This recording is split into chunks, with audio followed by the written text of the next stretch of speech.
Coffee with KHEAA, episode 7. 7? In my notes, it was like 7, 6, 7. I didn't quite know. There's so many at this point. We're getting confused. And I haven't used the tagline in a minute. So where we spill the beans about all things financial aid. Oh, I love it. Here That's we are. Gold. Although if you're looking at the graphic, it says T because there was a bit of a debate over which it should be.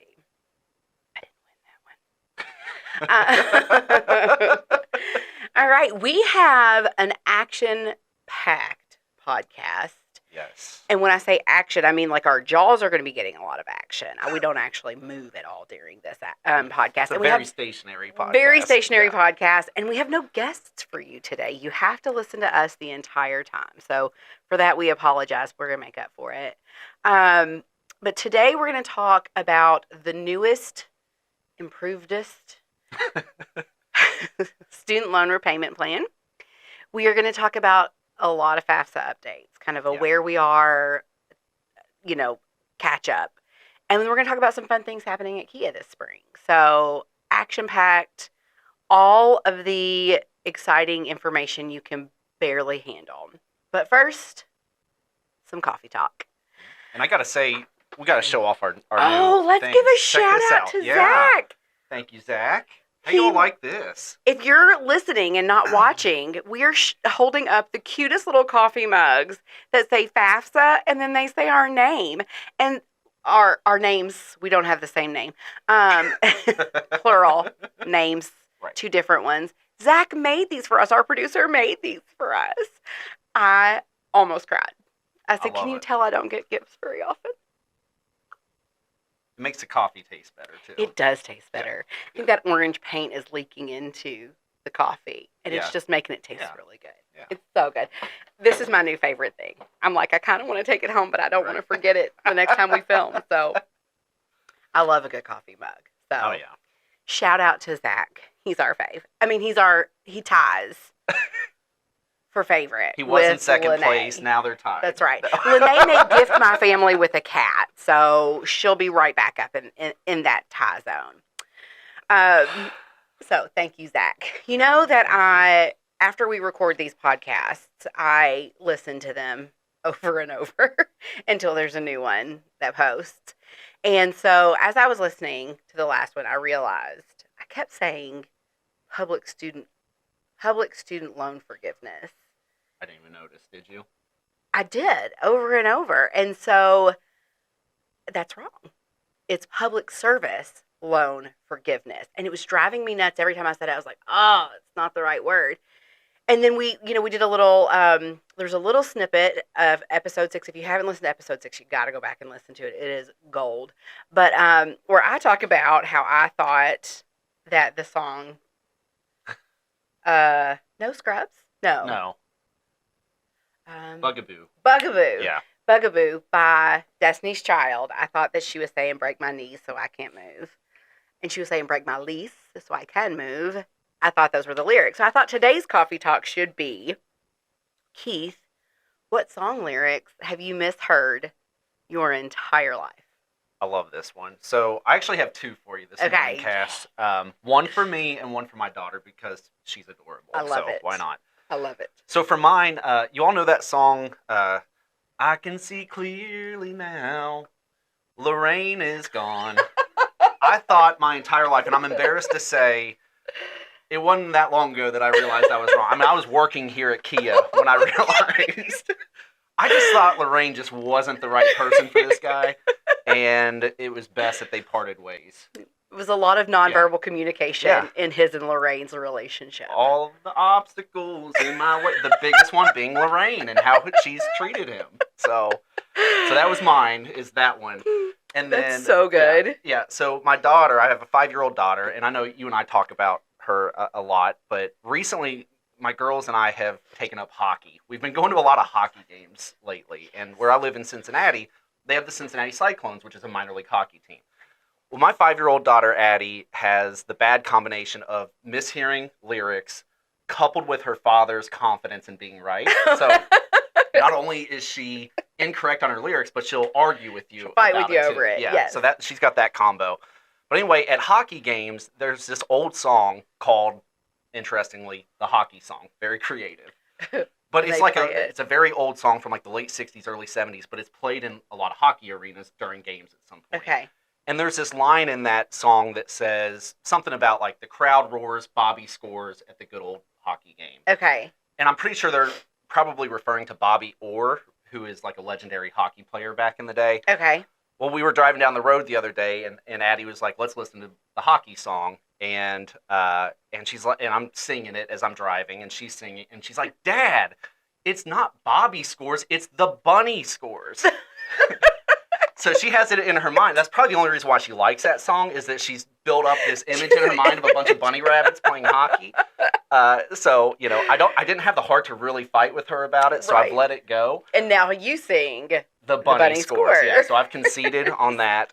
So we can now put that in my camp of a song that I sing incorrectly. But I don't want to fight with her about it because I'm afraid the magic of hockey will go away. That's right. Which means I won't go to as many minor league hockey games in Cincinnati. Ultimately, it's a selfish concession. Yeah, I don't want her hope to be dead that one day maybe a team of bunny rabbits will play the Cincinnati Cyclones. Every time she's like, the bunny's going to come this time. Right. He's going to be here. So those are my two. What you got for us, Cass? That's so good. Well, in addition to the, you have to tell the story. Hang on. Well, no, maybe you shouldn't tell that story. I was thinking of another Addie story. We'll talk about that later. What did she call that football player? She says his name wrong. Which one? He has dreads. Does he play for the Bengals? Oh, Jamar Chase? No. It's like a very unique name, and she says it wrong, right? Did I make this up? I mean, probably How do I know a story about your that you don't know? I don't know. I'll have to think about that one. Yeah. I mean, she gets like all of the names wrong, right, in all honesty. So you're like all of them. Which one does she say wrong? All of them. Yeah. I know she's a big Joe Burrow fan. She does say that. Yeah. That's not it. Yeah. Like, there have been times when Joe Burrow has been injured, and like in her evening prayer, she'll include Joe Burrow and like his ankle. It'll be like 3:00 in the morning, and I'll set up and be like, "This was his name," and I don't know sports, so I can't like. Yeah, you'll have to let me know and remind me. Yeah.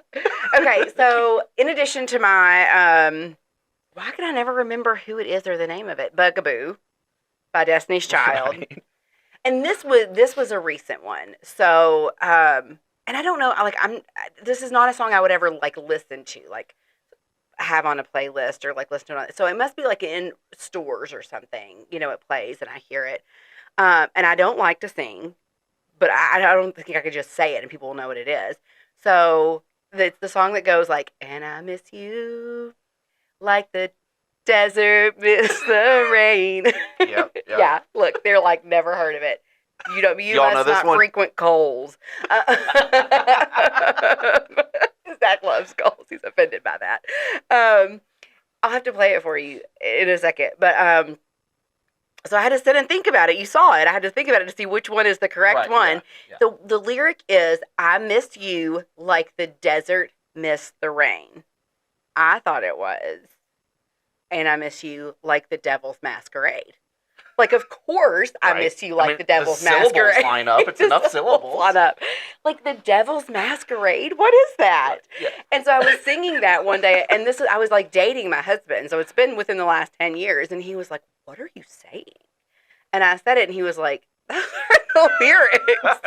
And I fought him on it until he Googled it, and I was like, okay, I guess it doesn't make sense. Devil's masquerade. So... Okay, Zach has one. Right, here we go. Zach has one. We don't give him a mic, so we're going to talk for him. Okay. All right. Okay, so Zach says, in the newest Taylor Swift single, Blank Space, that I always hear wrong, where Swift sings, got a long list of ex-lovers. For some reason, I mishear all the lonely Starbucks lovers. That's good. That's a good one. All the lonely Starbucks lovers. Yep. I'm going to think of Zach every time I go to Starbucks now. Yeah. Taylor singing about us lonely Starbucks lovers. Yeah. It's a lonely life. That's right. We're lonely because we're poor. We spend all of our money at Starbucks. Those are so good. Those are my favorite. It's people who mishear things. What was it? There's another one. Y'all, I can't. My brain, it doesn't retain much anymore. But one of my friends had a really good one. that like we would always make fun of her about, but now I can't remember what it is. Well, I know in the financial aid world, there's so many acronyms. I mean, there are a million variations of financial aid terms and the FAFSA and things like that. I mean, I can probably think in my head of 30 different ways of saying that word. Yes. I saw a meme the other day about like, oh, you're one of those people that says FAFSA or FAFSA. Right. You know, because it's pronounced FAFSA. It's FAFSA. Right. But a lot of people say FAFSA. Right. FASFA. It rolls better that way. Zach is raising his hand. Yeah. I say FAFSA. Right. It works phonetically better. Right. But it is FAFSA. Right. And FAFSA. And so I'm still giggling about your oyster cracker from last I can't get over it, y'all. Coffee with I cannot KHEAA. get over it. I'm like, I was saying it wrong for so long. And I am like one to call people out on stuff like that. Like, I made fun of my dad my whole life because my dad mispronounces everything. And he like swears up and down like it is pronounced chimney. Like it absolutely is. He's so adamant. And like, cause I'm like, point to the L in the word. There's no L in that word. But so then when I was saying something wrong, I thought I was above all that. Well, I was with, you all got to meet Brandy Forker on last episode, her and Brandon Brown, and we had that conversation about Skyline oyster crackers. Yes. Well, she was feeling under the weather, so I brought her 5 packs of oyster crackers. Are you saying oyster? No, I did just to make I was going to say, you're making fun of me. But no, I brought her chimney crackers. To help her get to the finish line of whatever's been ailing her. So she did. She sent me a picture of her like eating her oyster crackers. There you go. And I've been like practicing it. I was like putting my kids' clothes away the other day, and I was like, oyster. It feels real weird to say it like that. Okay, so I wanted to take a moment again, throwing it back to episode 6. Such a good episode, y'all. If you haven't watched it, listened to it, memorized it, you should do that. We talked a lot about public student loan. There it is.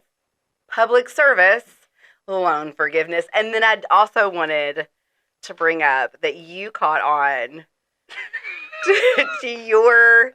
I knew you were going to say that. Yeah, you knew I was going to bring it up. What does Keith say? Let me poll our producers and see if they can nail this. What does Keith say a lot? It's a phrase on our podcast. It's a bad cliche. Well, we do say we're old. Yeah. We do. We're always like, we're old. Yeah. No, this is like a catchphrase. Like a transitionary phrase.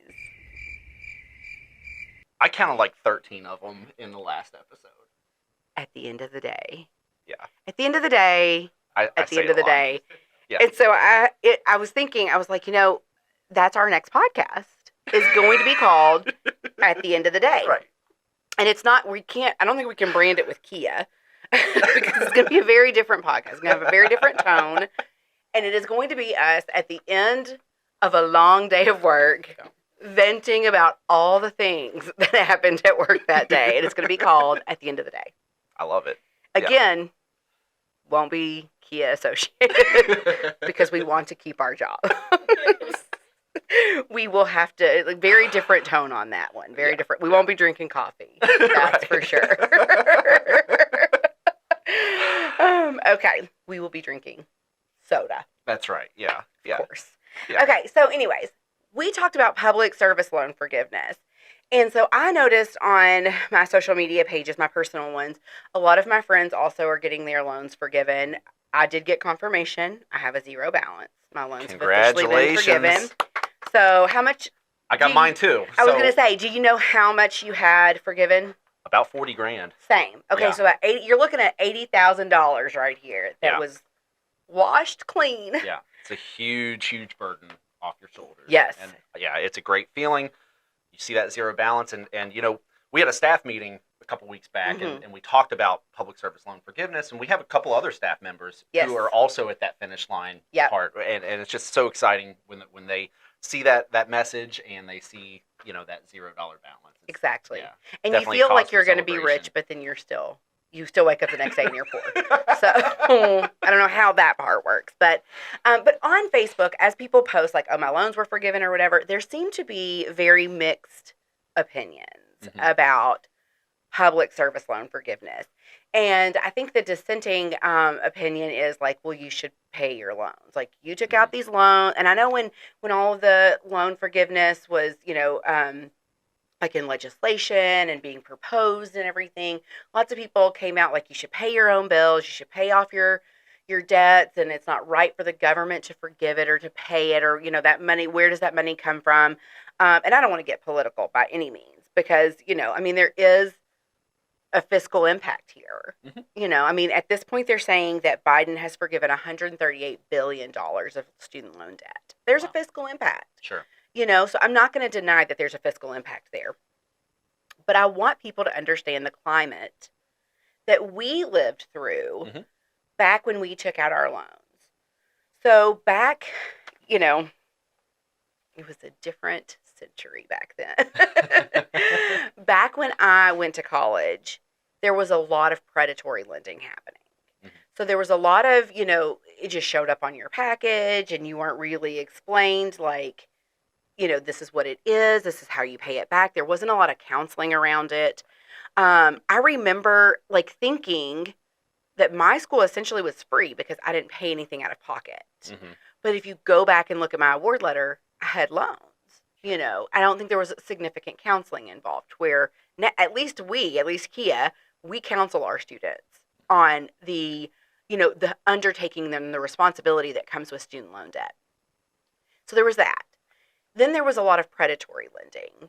And again, I'm not going to get political. I'm not going to get on a soapbox, but just in general, you don't have to qualify for government student loans. You don't have to qualify for those.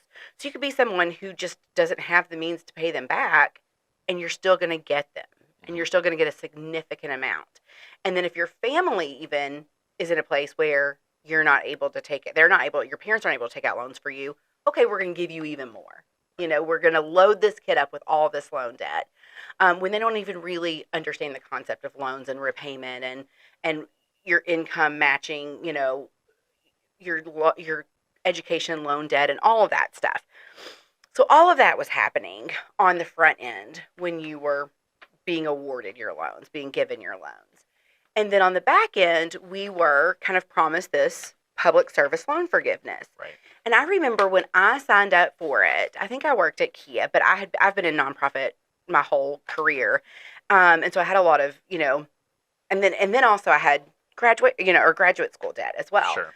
So when I signed up for it, they looked at everything and they said, well, you don't qualify for any months of qualified payments because you've never been on an income-driven repayment plan. Okay, and so that income-driven repayment plan is the lesser, you can pay less based on your income being lower. And so because I had paid my full amount, and at that point when public service loan forgiveness came about and I applied, I had been paying for quite a long time. I graduated from college a long time ago. It was a long time. And so it was kind of like, oh, well, that stinks. Like that we have the promise of this public service loan forgiveness, and I don't qualify because I was paying my loan. I was paying my bills. And so then you have kind of like the third portion of that. So you have like the lending that was shrouded in confusion, I feel. Like, yeah. I don't want to always use the word predatory, but shrouded in confusion. Mm-hmm. Then you had the promise of public service loan forgiveness that didn't quite add up to what they were promising you. Mm-hmm. Then you had this third thing happening of interest capitalization. Right. And basically the fact that your loans were growing. If you took out your loans back when we took ours out, your loans were growing faster than you could pay them. Mm-hmm. And so I distinctly remember a phone call. My brother's, he's a year older than me, but he graduated a couple of years behind me from college. I distinctly remember a phone call where he had logged in to, back then it was NSLDS, and looked at his loans. And he said, I don't understand how one of our producers is trying to kill me. She tried to push a light over on my head. I have a lot of product in this hair. You can't tell. I still look like Simba from The Lion King. There's like a drop of water in the air, and I'm like, hey, Topanga, I'm a wee chihuahua. And so I would have lit up like a Christmas tree, like that cat. Right. Yeah, National Lampoon's Christmas Vacation. That's why Zach is my favorite. Cheers. Oh, now he's trying to kill Keith. Oh. y'all were falling apart real Yeah. fast here. Yeah. We got lights falling everywhere. Yeah.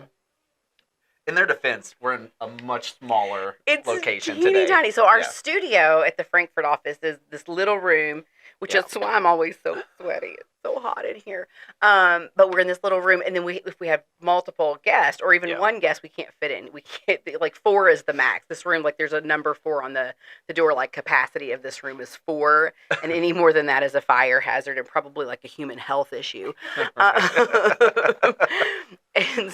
And 5 lights. 5 hot lights that could fall at any moment.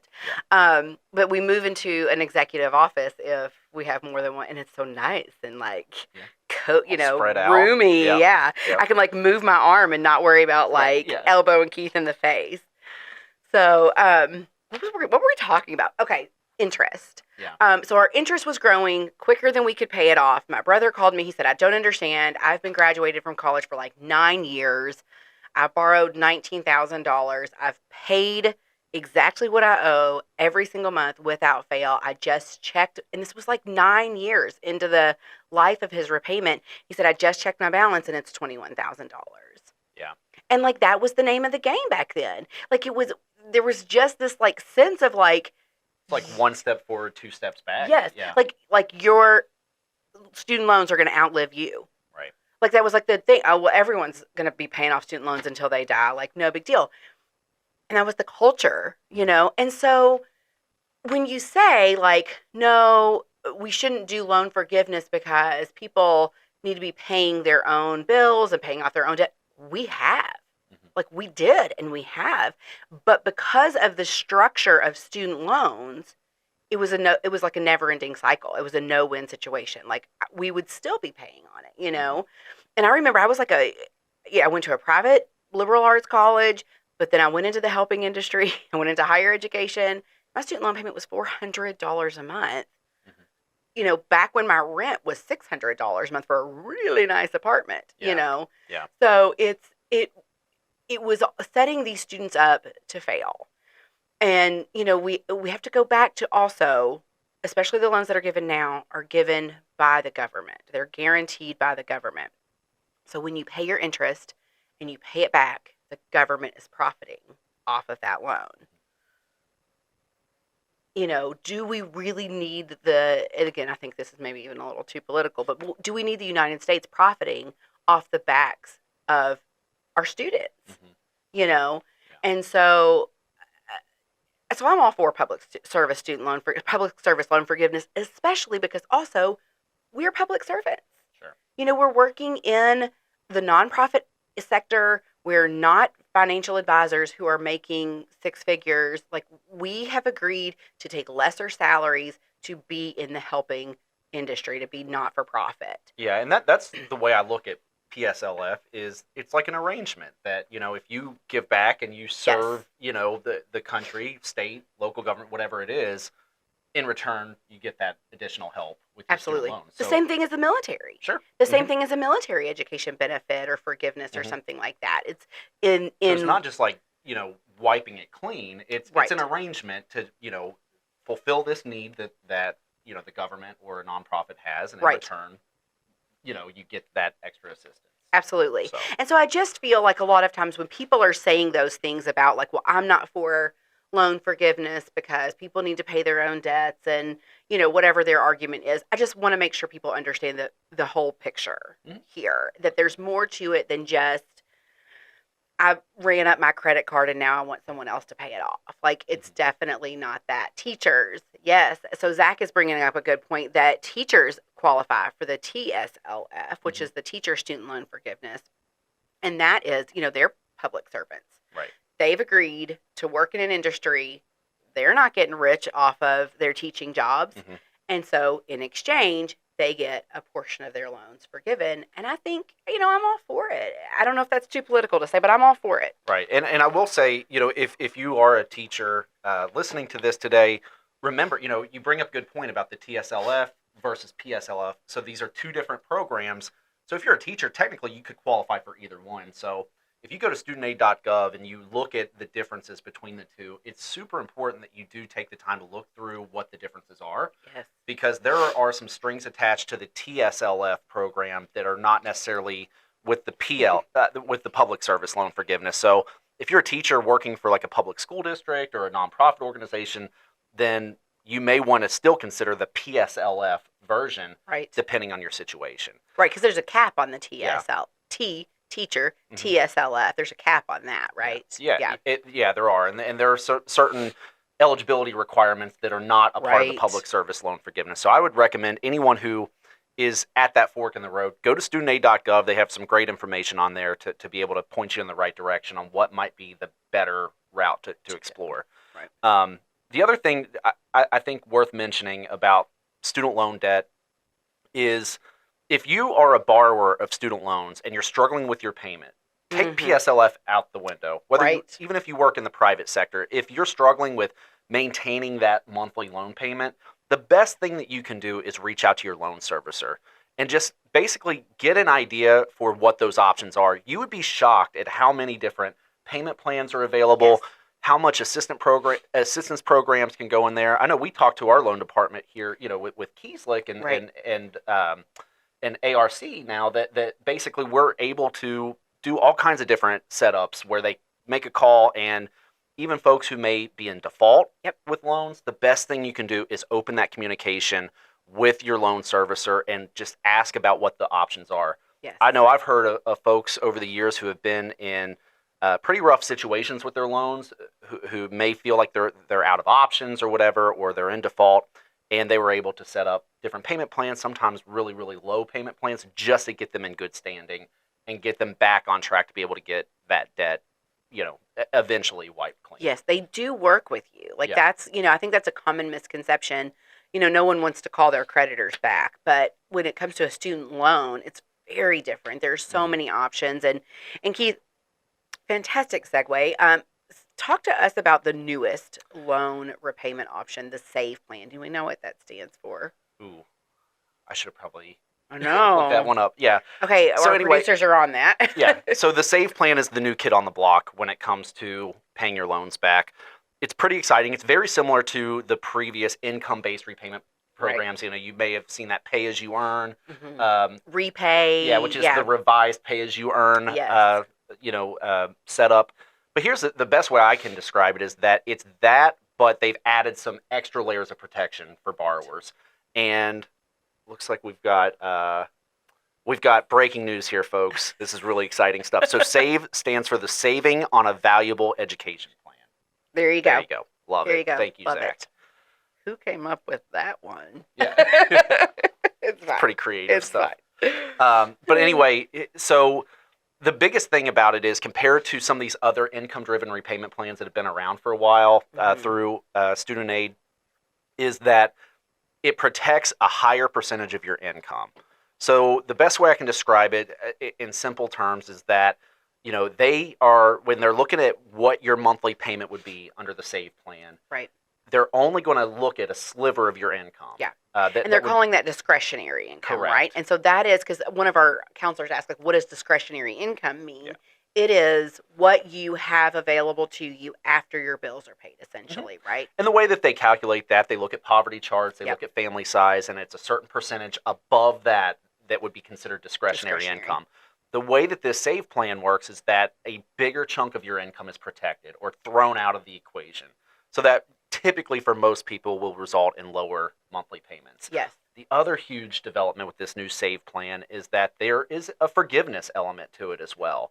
And it's not totally as long separate and from out. Public service, Correct. Right? Yeah. So you don't necessarily have to work in the public sector. You can work even for a private corporation, for instance, and still be eligible to get a portion of your loans forgiven after a shorter amount of time. Nice. So some of the old income-driven repayment plans used to have a forgiveness piece, but it was after like 25 years of making loan payments, which is a really long time. Yes.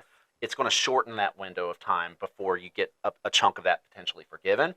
And then coming in July, there's going to be some huge updates involving this SAVE plan. The biggest thing is, that calculation that we keep talking about right now, I believe, is at 10% of that discretionary income. Mm-hmm. Come July, it's actually going to get cut down to 5%. So it's going to even, potentially cut your bills close in half Right. each month. So that's some pretty exciting stuff if you are in that SAVE plan.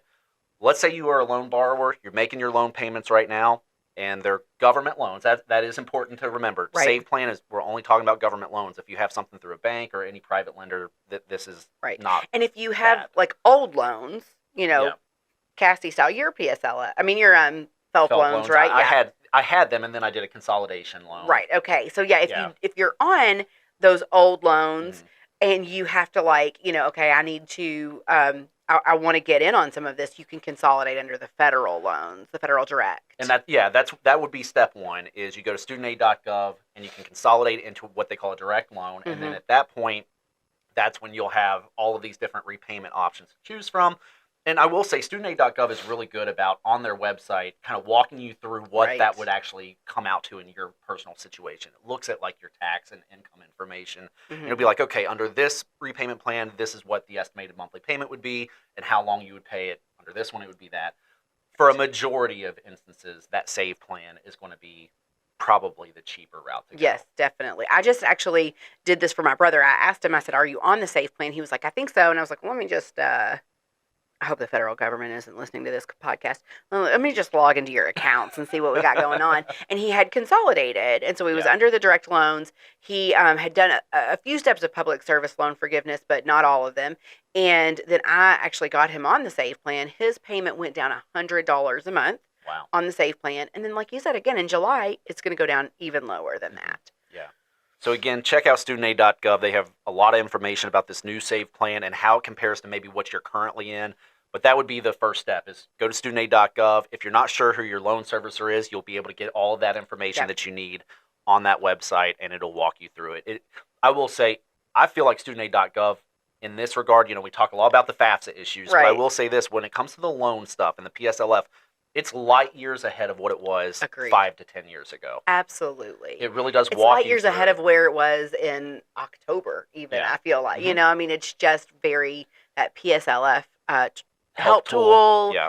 Just the ease of being able to click on, okay, I want to look at, repayment plans. It's just very user-friendly in terms of the loan. Yeah, it wasn't that long ago for the public service loan forgiveness. It was like a PDF you had to print out. It was all paper-based and stuff. Well, this help tool, I mean, it even estimates it, and I know we work in financial aid every day, but the average person, when they're on this process, it's like 30 minutes and, to get through what you need to and be well on your way for the PSLF. I did my brother's from my car. I was sitting in my car waiting on something and took care of it. So, all right, we are going to take a quick break. We are going to hear from our sponsors. Keith and I are going to go to a meeting or two, and then we're going to come back. We may or may not have coffee left at that point. When we come back, we're going to talk about some FAFSA updates and some exciting initiatives happening in the spring of 2024 here at KHEAA. So thank you for sticking with us through the first third of this podcast. Stick with us for the next 2 hours.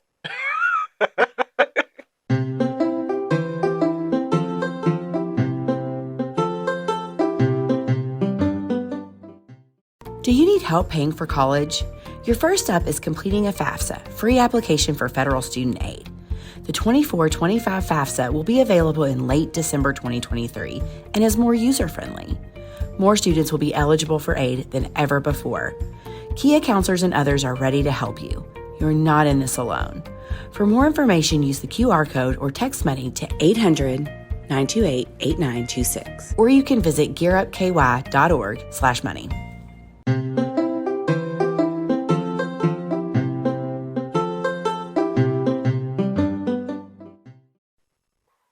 That's pretty good. All right. Did I just do that thing that the kids do? Yeah. What's that called? You mean a dab? Dab, that's what it's called. Us kids. You didn't do it right. That doesn't shock me. Youngsters. You youngsters today and your dapping. And we're back.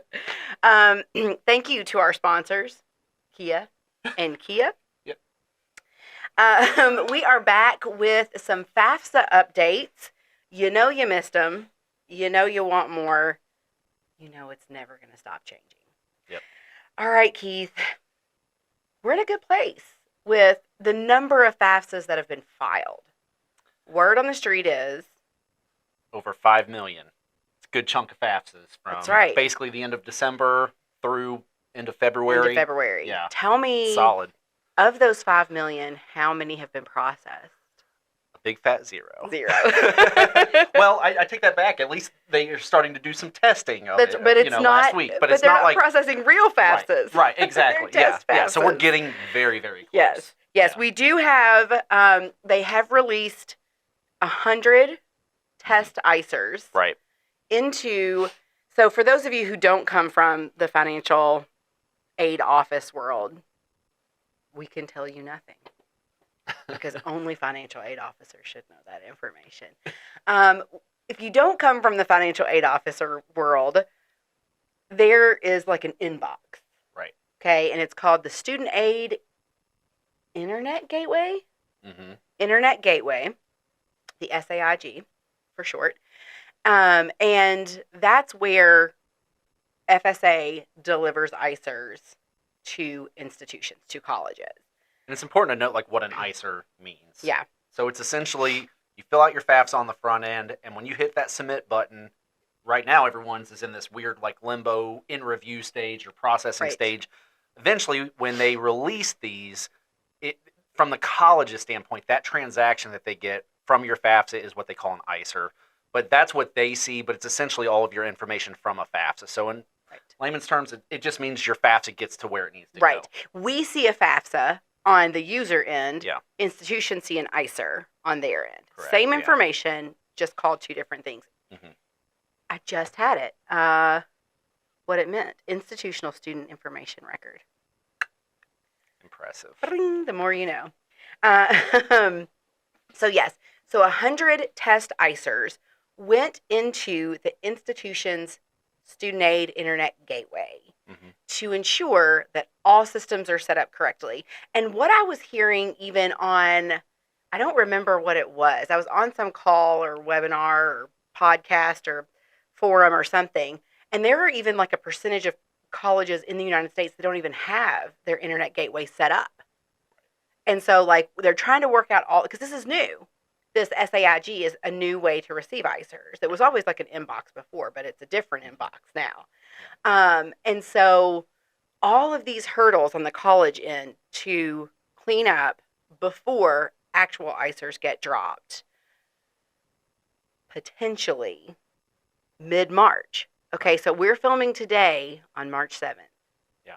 About a week is what we have until we're officially considered in mid-March. Right. Can I say some unofficial, like just connecting my own dots here? Yes.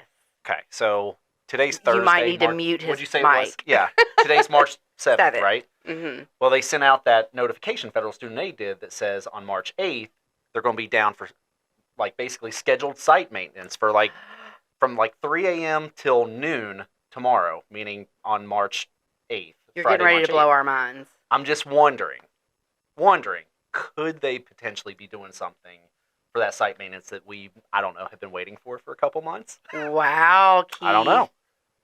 That's No one really has told me astute. anything. I'm just wondering, just given the time frame and But this we've done this notification. long enough that we can kind of figure things out like that. Am I doing something? Am I all over? Well, you're playing music? Oh, conspiracy theory music. Yeah. We are FAFSA conspiracy theorists. Oh, yeah. Because, need I remind you, we predicted so much of this. Mhm. They're going to waive and relax verification. Yep. Check. It's not going to be out until late December, if not January 1st. Yeah. Check. ISIR, we predicted that the letter of the law was that the form had to be available. Mm-hmm. Processing did not have to happen. Yeah. And so we predicted they would delay processing. Check. Mm-hmm. Okay, so your prediction is tomorrow. Well, whoa. Okay, Let's okay. pump the brakes here, Cass. I really love a good conspiracy Yeah. theory. I just think that I have a feeling that may be what they're working on. I'm not going to say it's going to get resolved by noon tomorrow. I Okay, just so feel you like, think they're working on what specifically? Tell me. I think that what they're working on is getting whatever they need to do on their tech side ready to be sent to the colleges. That's what I'm thinking. Okay. I don't know. There's So enough to work on, though, in terms Yes. of just straight up glitches on the FAFSA. So True. it could just I be that. didn't know if maybe when you said your COI, are they working on something we're waiting on? I didn't know if maybe you meant like parents with no socials. Could be that. Okay. I don't know. But I think you might be more on the money. Yeah, I'm If just they've wondering. got it, if they, at this point, how many times have they delayed us? Right. And they keep on pushing it back. I lean toward them making that priority over almost anything else. And remember that it checks out time frame wise because we've talked about the issue with undocumented parents not being able to set up these FSA IDs as originally planned the way that it was supposed to be. Remember the estimated time frame for that is the same estimated time frame as releasing these ISIRs to the colleges. So mid-March.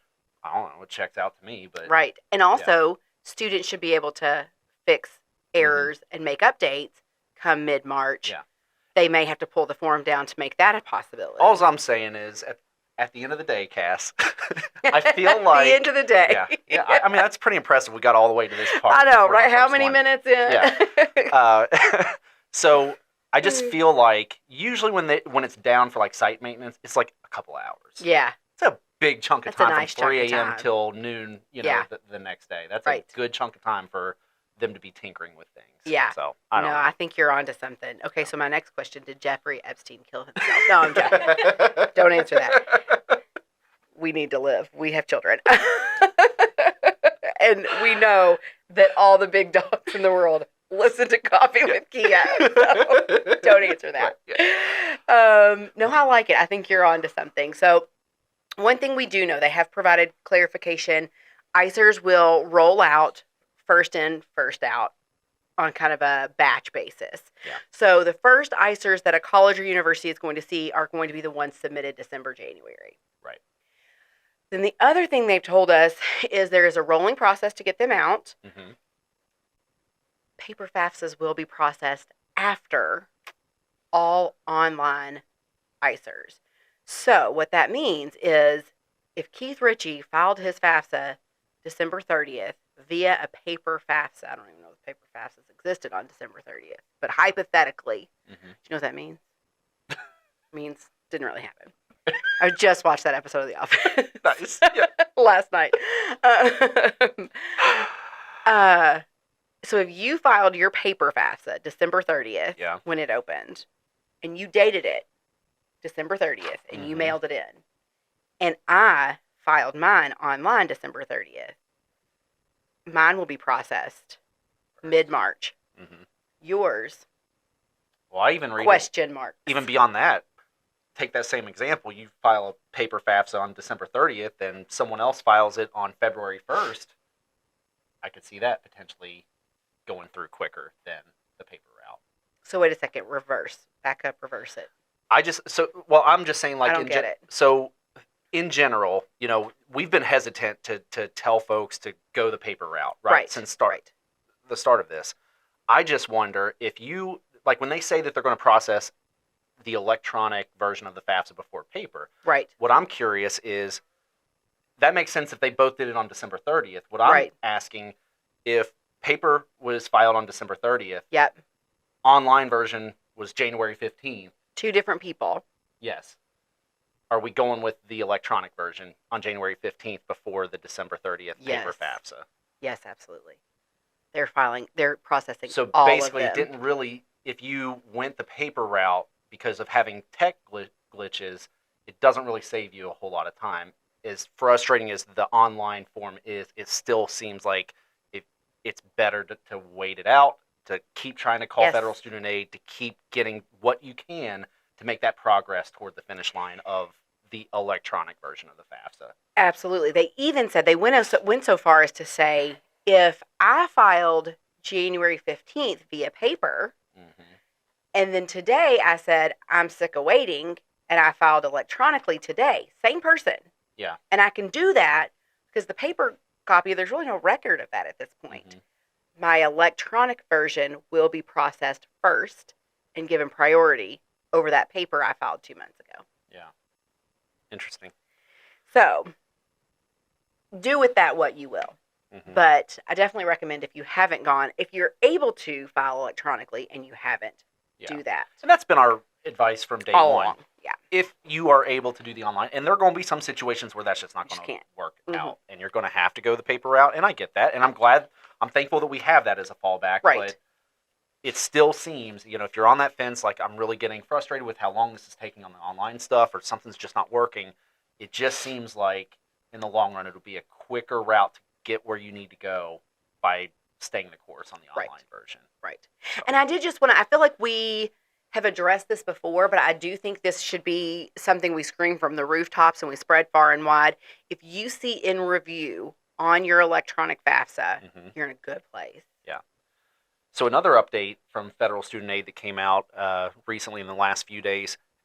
If you remember hearing Cassie and I, probably in the first episode, leading up to the opening of the 24-25 when FAFSA. we knew nothing, as Right, opposed yeah. to slightly more than nothing. Or if you saw us on our tour across Kentucky giving these trainings throughout the fall, yes, you heard us talking about the feds mentioning they were going to be a lot more strict about this 45-day window. yes, Like if you started the FAFSA as a student and you get to that parent part where you're inviting your parent, basically you had a 45-day clock to get parents to make progress on that FAFSA. Otherwise, that transaction was going to get wiped clean and you're going to have to just start over at that point. They did announce a couple days ago that they're going to relax that. Yep. And I think that's huge given all of the issues that folks have experienced setting up their FSA or their federal student aid accounts, setting signature up, getting issues anywhere through it. Yeah, so I think that's a huge burden lifted off of families who Agreed. have been in this caught up in the middle of like a halfway done FAFSA. Right, FAFSA so purgatory. At least that 45-day window is open, and now they're going to be more flexible about that. So I think that's a great update. I think that's a FSA. great update. I was just, you guys know Brandy. I was just with Brandy. You've met her, episode 6. Have we mentioned episode 6? I was just with her last week, and she, we were talking about this student who was in there seeking our help, and I mean, glitch upon glitch upon glitch, glitches I've never even seen, glitches be glitching, all the glitches. And Brandy, and I would call Brandy over because she's in the field all the time, and I'd say, what is this? And she'd be like, I've never seen that before. So I was really kind of like, rocking the boat. Just my presence was affecting the FAFSA functioning. It's impressive. I have a lot of power. Mhm. I don't know if you've heard that. From you, yeah. The only one who thinks so. No, I'm very aware of my lack of power, Keith. Both at work and at home. My kids just run right over me. We do the best we can, right? Do what? We do the best we can. We do the best we Yeah. can. We do the best we can. But we're seeing lots of glitches, and this student was saying, well, we did this January 7th or something. And Brandy and I were sitting there and we were like, is this a result of the 45-day deletion period? Because at this point, we're 45 days out. Mhm. We could be potentially seeing FAFSAs being deleted at this point because of inaction, but not because the students weren't doing anything, but because of the glitches Right.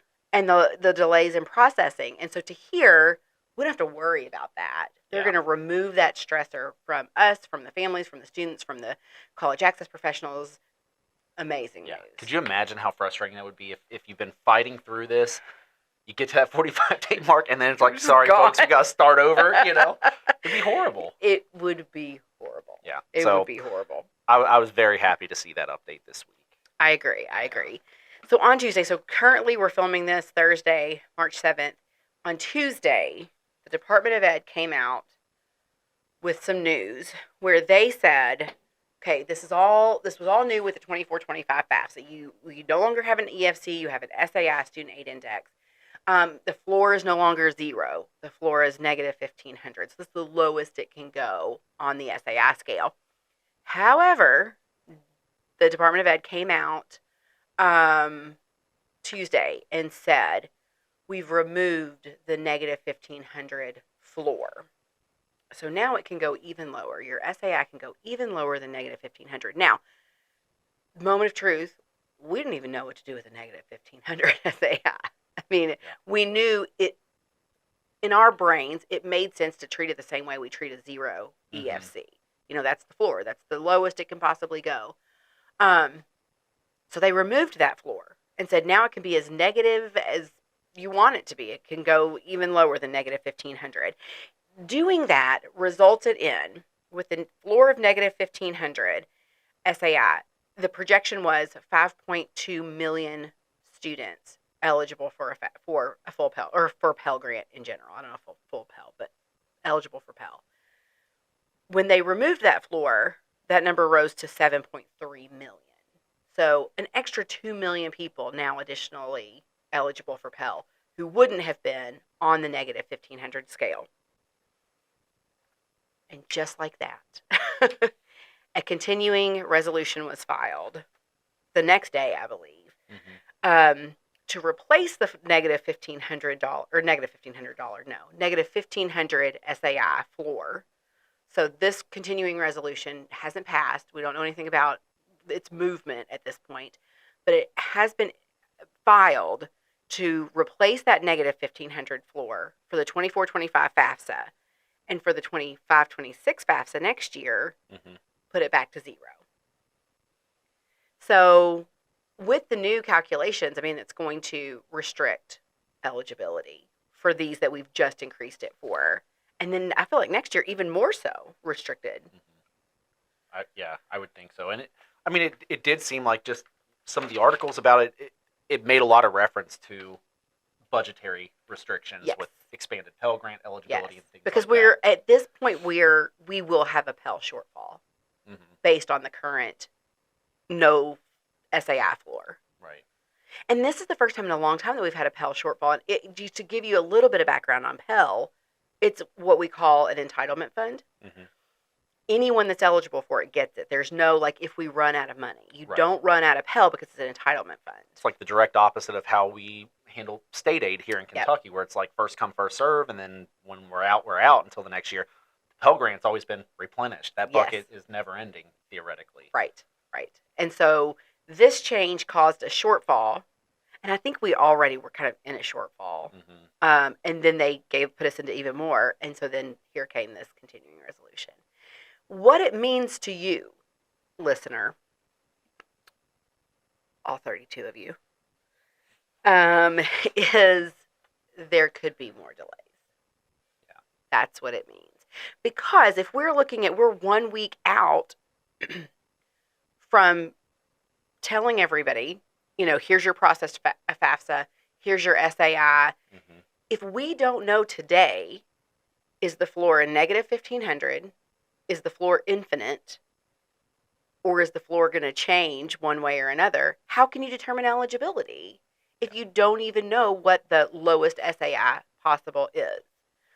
And so that's kind of the discussion right now is this going to cause even more delays with the rolling out of the ISIRs, the processing, packaging, et cetera, and so forth? We talk a lot about mid-March, and at no point at any juncture of this stuff, since the FAFSA has been open for this cycle, have they said that in mid-March you're going to get your aid packages from the college. All they've said is that it'll be processed by mid-March, and some of these errors that we keep seeing will hopefully be resolved by mid-March. So that would be like our baseline of when the colleges will potentially start to see what they need to see to package aid, but it's going to take them a minute to decipher through all this and sort through that mess. And all I can say is just be patient on getting that aid package, because we keep looking at this date. I would say for the folks who are in a situation where you were able to get to the finish line, you submitted a FAFSA, that mid-March date is crucial because that's your opportunity to go back in and make your corrections and updates. But beyond that, it's still going to be some waiting before you're going to hear something back about, okay, basically the fruit of that labor of doing the FAFSA this year. This is what you're eligible for. Nobody has ever said, come mid-March, you're going to know, here's how much money you have for college. Right. And I want to make that abundantly clear, because mid-March is said all the time, but it's going to take these institutions time to process these ISIRs, to create an aid package for you, and to get that out to you. It's just going to take time. Yeah. And if presumably you're getting 1 million, what if the first batch is 1 million? Right. And all these institutions are flooded with these ISIRs. It's going to take time, And then additionally, the institutions use software programs to build their packages. The software programs have to update as they go. If something changes last minute with the SAI floor or whatever, they've got to update that software and test it before it can do anything for the institutions. So I mean, it's a whole it's a domino effect. It's a process, and I just feel like we'll see additional delays. I hope we don't, Right. but I think we will. I think it's worth noting that, when mid-March does get here, it's a month and a half from the National College Decision Date Yep. of May 1st. So, I don't know. We might still be comparing some stuff a little bit after May 1st. Far after May 1st. Exactly. Yeah, I definitely think this timeline's going into the summer. Yeah. We're going to be in our swim trunks. And I think it's going to Looking be, at aid it's packages. going to have to be a two-way street. I think colleges will, as we keep saying, from a student and family's perspective, be patient with colleges. I think colleges are going to have to be patient with the families students. as well to, Yeah. to get to that final financial decision that makes the best sense for That's them. right. That's So, right. Yeah, because they've been in the dark this whole time. Yeah, That's a lot, Keith. it is. That's a lot for March 8th at 2 o'clock in the afternoon. 2:40. Yeah. Where has the day gone? 2:40 in the afternoon. March 7th. Did I say 8th? March 8th is It's already the tomorrow. scheduled maintenance day. Schedule maintenance Yeah. day. In my mind, it's already Scheduled tomorrow. maintenance. That's Yeah. right. That's Yeah. right. I'm just ready to move on to the at the end of the day podcast. Yeah. Real ready. That's a lot. Yeah. And so here's my suggestion. Here's my recommendation to you. Let's call it a day. Let's give these people a rest hmm from our lovely voices. And next time on episode 8, am I right about that? March Yeah. 7th, March 8th, episode 7, episode 8, episode 6, You nailed it. episode 8. We're going to talk to you about initiatives happening in the spring here in the world of KHEAA. We're not going to make you sit through that today. But it's riveting, so come back to us. And, on location. My producers are like, don't forget to say we're going on location. Scooch over. Yeah. If you didn't listen to the first couple episodes, you don't get that joke. Okay, so big news in the Coffee with KHEAA podcast world. We're taking this show on the road. We're taking this show Yeah. on the road, Yep. y'all. Next week, for the first time ever, Coffee with KHEAA is going on location to Kentucky ACAC. Okay, so Kentucky ACAC is hosting its annual conference next week in the fine hometown of a one Miss Cassie Benedict, Owensboro, Kentucky. That's right. So our lovely producers are going to come with us. They are going to, we're not riding together. I draw the line somewhere. It's in my rider. Zach was like, my life has been spared. I'm not a good driver. They are going to meet us in Owensboro on location at the Kentucky Admission Counselors. I What? knew you were going to look at me for that. What? No, the Kentucky Association for College Admissions Counselors Conference. There you go. The power Man, I'm of glad you came up with one that. That's going to take me about 45 brain minutes. cell. Yes, so we will be at the conference. Our team will be there for Wednesday, Thursday, Friday. Yeah. Zach and Lene, our producers, are going to meet us there on Thursday, and we will have the very special guest, Stephanie Dickerson, who is the president of Kentucky ACAC. Yeah. Joining us, we're going to ask her all the hard questions. We're going to ask her about college admissions. We're going to ask her about Kentucky ACAC. We're going to ask her how she's doing after she just planned this big old conference. I'm going to ask her if she thinks I can get out of planning the conference. No, I'm joking. I'm planning a conference in April, and we're going on location there too, Keith. Yeah. That's Exciting. the CASP conference. That's the financial aid conference. Yeah. Kentucky Association for Student Financial Aid Administrators. Right? You got it. Ding, Nice. ding, ding. So we're taking the show on the road. March, we'll have it on location filming. April, we'll have it on location filming. Think we can get these fine folks to come to Chicago with us? I don't know. That'd be a pretty big ask. Yeah. But they're like, we're in. Yeah. But we are doing some exciting things in the world of Coffee with KHEAA. And so keep listening, keep tuning in.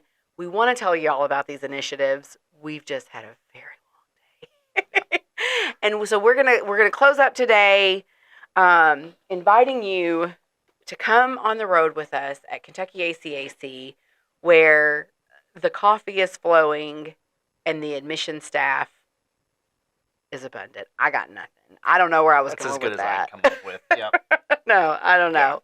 And the barbecue is not made of ketchup. There you go. Owensboro, barbecue capital of the world, self-proclaimed. Yeah. I don't eat barbecue. But I do know it doesn't have ketchup in it. It's Okay. a vinegar stuff, right? It's like a vinegar base. It is. Okay. It is. Either way, I mean, I'll eat it. It just doesn't Yeah. have ketchup in it. Okay. Right on. No, I don't know. I know nothing about barbecue. Okay. Thank you for joining us. Thank you for bearing with us during this podcast. All right. We'll see you next week on location at Kentucky ACAC. And until then, KHEAA later. I love Oh, it. good grief.